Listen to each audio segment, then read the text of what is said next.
Oo. Kailangan mong palitaw ng ebidensya.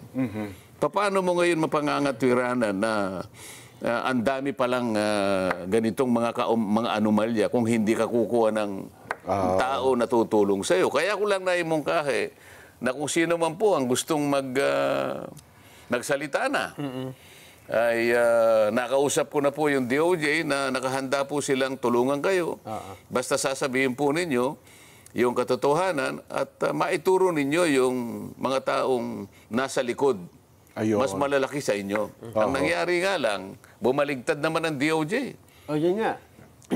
Akalain mo naman, ito yung nakakapagtaka eh. Opo. Kausap ko ang Secretary ng Department of Justice, Linggo. Kausap ko yung kanyang USEC, siguro Biyernes o Sabado. At nakausap ko pa, bago ko uli makausap ang Department of Justice Secretary Boyeng Remulla. Alam nyo naman na magkaibigan kami. Ay, opo, kahit sa Congress pa, oh. So, kinumit niya sa akin yun. Okay yan. Sabi niya gano'n. Ang totoo niyan, partner naman namin kayo, ang Senado, para maipasa natin itong Whistleblowers Act. Pagtulong-tulungan natin yan. Sige, pangako muna sa kanila na mabigyan natin sila ng provisional immunity. Kaya malakas ang loob ko sapagkat alam ko nakahanda siya na tulungan kung sino man ang tatayo talaga na magsasabi na ng totoo. Dito wala pa kayong tinutukoy kung sino? Wala pa.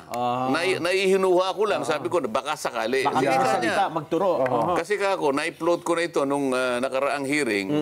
Baka ako merong At saka sa programang ito, Sen, noong Biyernes, di ba, baka sinabi niyo merong magkusa. Kailangan nakahanda ako. Kaya nga, tumawag na ako sa iyo. At mabuti naman ka ako, tumawag ka na rin sa akin para makonfirma natin na magkaugnay tayo sa layo ng ito. Yung Witness Protection Program, legitimate na remedyo ito eh. Nasa batas ito eh.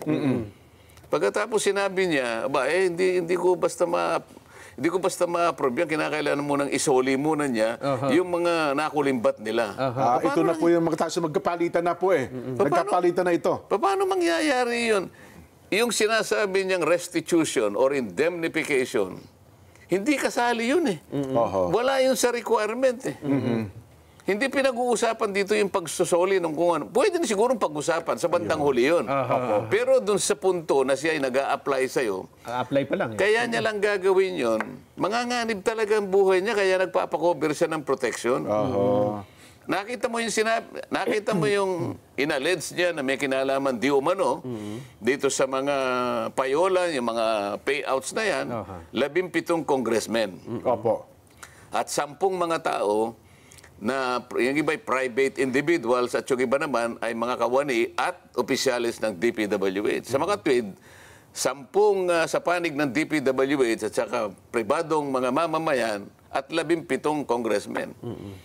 O yun naman ang yun naman ang hinihingi ng Witness Protection Program. Manganganib talaga ang buhay niya sa ginawa niyang pag-expose sa pagsasabi ng katotohanan. Sa panig niya, yun ang totoo eh.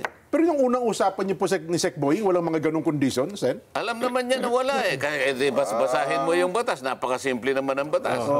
Ngayon, ito naman aming bagong Pangulo ng Senado ngayon. Yun ang kanyang idinadahilan kung bakit yung sulat na binigay ko na dapat pirmahan niya para umabot sa Secretary of Justice. Nag-research naman ako sabi niya. Ayun na nga po, hindi na nakita ko na kinakailangan palang magsoli. Ang aking kinalulungkot dito, kung talagang nag-research sila, bakit hindi nila binasa yung batas? Wala namang sinasabing ganun na magbayad ka muna. Isauli mo muna kung ina-allege na ninakaw mo o ano man. Walang iniwan sa yung i-rescue kita. Halimbawa, merong kidnap or ransom. Halimbawa, itong cameraman natin. I-rescue kita pero magbayad ka muna. Hindi pa, parang mali eh. Kaya mo siya bibigyan ng protection at hindi mo siya hihingi ng kahit ano. Dahil nga doon sa kanyang pagpapahayag, doon sa kanyang pagtulong sa iyo, sa panig ng Estado, magsasabi na siya ng totoo.